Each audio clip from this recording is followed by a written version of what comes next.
हे बघा, आज आपण बनवूया झटपट जाड पोह्यांचे भजे. तर हे जाड पोहे जे आहेत मी पाण्यामध्ये भिजत ठेवलेले होते. ते पोहे जे आहेत छान असे भिजलेले आहेत.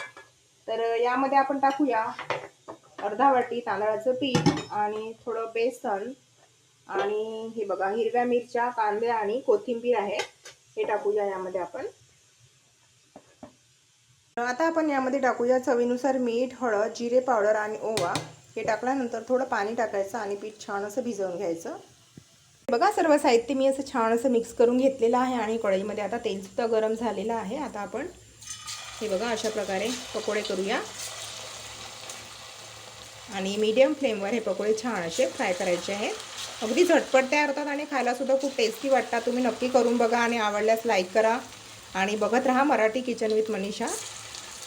बघा, कुरकुरीत पोहा भजे तयार आहेत. सबस्क्राईब करा मराठी किचन विथ मनीषा आणि लाईक करा, शेअर करा.